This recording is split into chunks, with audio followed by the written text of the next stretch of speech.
And now the thrill that comes with the curtain going up as we present the first act of Morning Glory, starring Judy Garland as Eva Lovelace, John Payne as Joseph Sheridan, and Adolphe Menjou as Louis Easton. May I see him now, please? I've been waiting here for 3 years. I did have an appointment. Please, quiet. Mr. Easton can't see everybody. Come back at 3 o'clock. Quiet!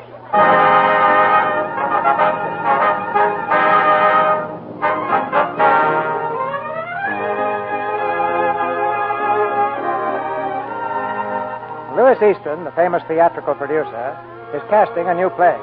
Up and down Broadway, the tidings have spread like a flame. And his outer office is jammed with actors and actresses, young and old, good and bad, well-dressed and shabby. Among them, and obviously out of place, is Eva Lovelace. Eva is the product of a small college town and looks as though she might have won school honors in dramatics. She smiles brightly at the besieged secretary and speaks in her finest stage English. How do you do? My name is Eva Lovelace, and I'd like to see Mr. Easton, please. So would a lot of people. Did you get a call? Well, no, I didn't. You see, I've never met Mr. Easton. Oh, that's a shame, isn't it? What experience, please? Well, I haven't had any. That is not on Broadway. No experience? I see. Yes. That's why I'd like to meet Mr. Easton. Because if he's never seen me, then he doesn't know what I'm like. And that's rather important when you're casting to type, isn't it? Yes, rather. I'll put your name on the list. Thank you. Have a seat if you can find one. Thank you very much. I hear Rita Burnham's going to do the lead in this opus. That's a break. For her, Louis Easton. Well, she is a box office draw. Why, I don't know. What's the name of the play? Anyone know? Blue Skies. Joseph Sheridan wrote it. Look, there's Sheridan now. Quiet, please, quiet. There are only a few parts. Just a moment, please. Is Vivian Hall here? Yes, Mr. Sheridan. Will you wait, please, and Mr. Hedges? Right here, sir. Mr. Easton will see you in a moment, Hedges. Thank you. Now, we won't have time to see anyone else today. Sorry.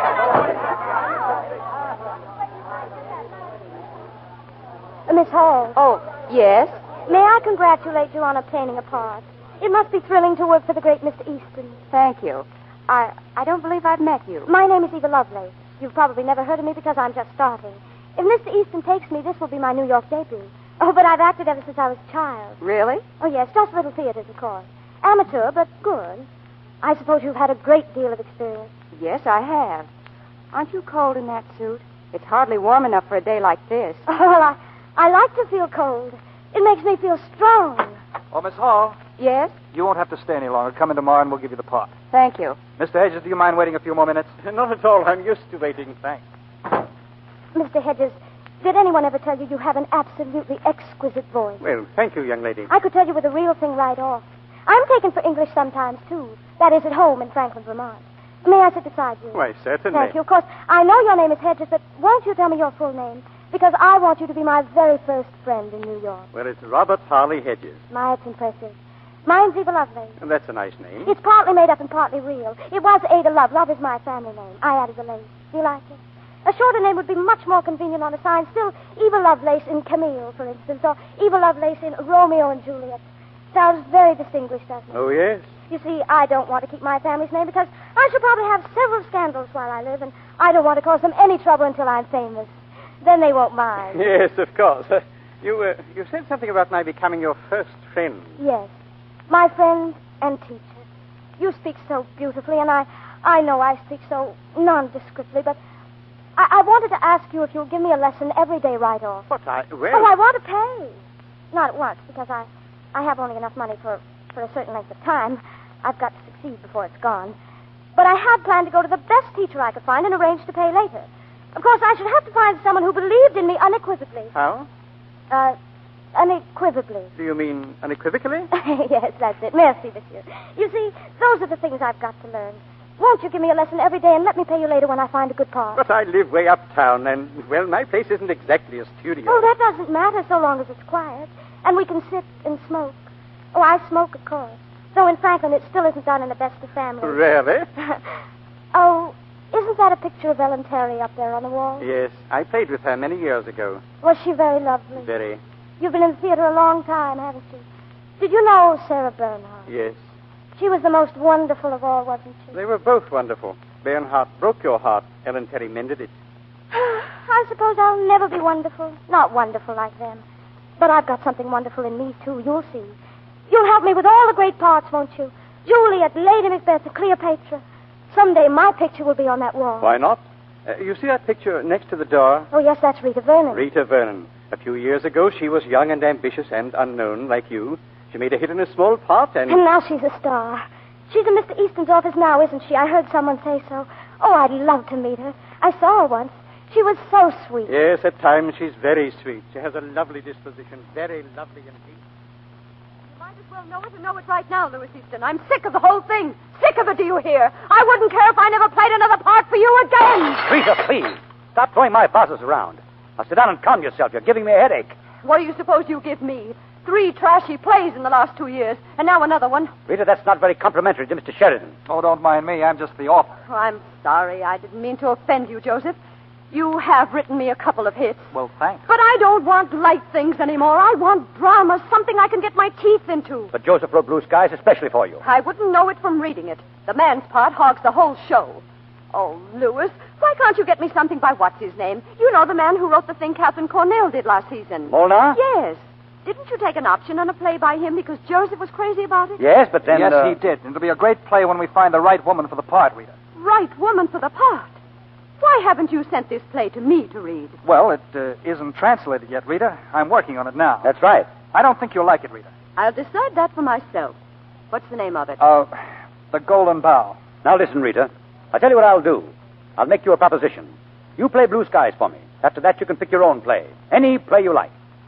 All right. When can I say a script? Louis, We'll send it to your department tomorrow, Rita. Tomorrow morning. But I tell you she won't like it. It's all wrong for her. Joseph, please. Rita isn't silly enough to play something she isn't right for. Are you, Rita? Certainly not. But I have an idea, Louis, that I'll be just right for Golden Bough. Goodbye, darling. Goodbye, sweet.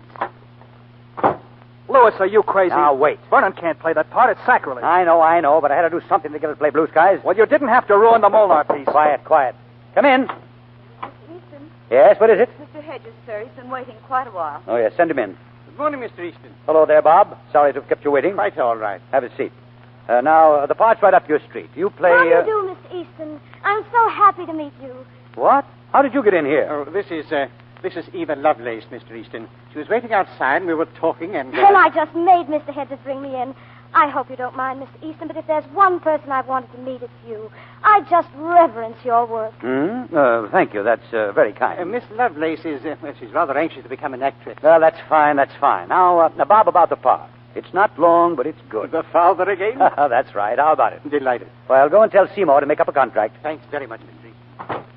May I sit down here and wait, Mr. Easton? Wait for what? Well, until you're not busy, so you can interview me. Well, I'm very busy right this minute. Oh, it's all right, Louis. I'm all through now. Oh. Sit down, miss. Oh, thank you. What did you say your name was, Miss... Lovelace. Eva Lovelace. Do you like it? I could change it if you don't. No, it's all right. Oh, I'm glad. Have you been on the stage long, Miss Lovelace? Well, not on the regular stage, but I was in a lot of plays the Franklin Theater Guild gave at the Little Theater. The Little Theater? Yes, in Franklin, Vermont. You know the Franklin Players. Franklin Players. Oh, yes, of course. Franklin's where I lived until some time ago. The Franklin newspaper seemed quite sure I had a future. I play all sorts of parts. Hedda. You know Ibsen's Hedda, of course. The old woman in Riders to the Sea and Kitty and You Never Can Tell by Shaw. And then I play... Shaw? Oh, yes.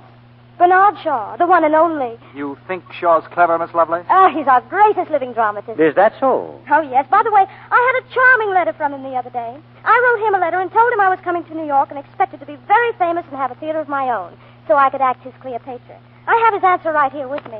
It's never left me a moment since I received it. I even sleep with it under my pillow. Oh, that's fine. Well, suppose you come back next week or so. Wait, Louis. May I see the letter, Miss Lovelace? Of course. I think it was charming of him to write, don't you, Miss Easton? Oh, yes, charming. Louis, this is very interesting. He's very happy Miss Lovelace is going to see he's properly recognized when she has her own repertory theater. He hopes Miss Lovelace won't forget him. Oh, I won't. I've sworn it. There will always be a Shaw play in my repertoire as long as I remain in the theater.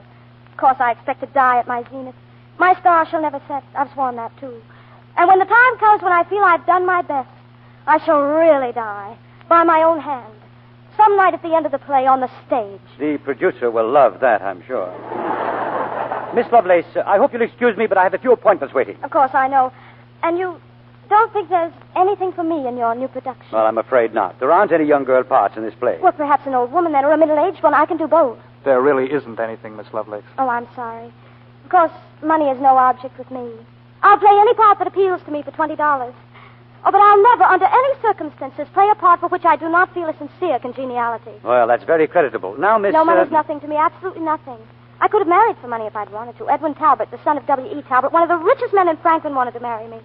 You've heard of W.E. Talbot, the Chow Chow King. No, I don't believe I have. Funny. Why, Talbot's Chow Chow is famous, of course. Practically owns Franklin. But I think artists should be free. Free to live, free to love, free to... Miss Lovelace, please, Joseph, that appointment. We're late, very late. Sorry, Miss Lovelace. Well, I won't hold you any longer. Good day, Mr. Easton. Good day, good day. Just leave your number with my secretary. I will, and good day to you, Mr... Sheridan. Of course. I'll see you again, I hope. And you, Mr. Yes, yes. Come in when you get another letter from Bernard Shaw. Thank you. You've been so kind. Au revoir. Au revoir, au revoir.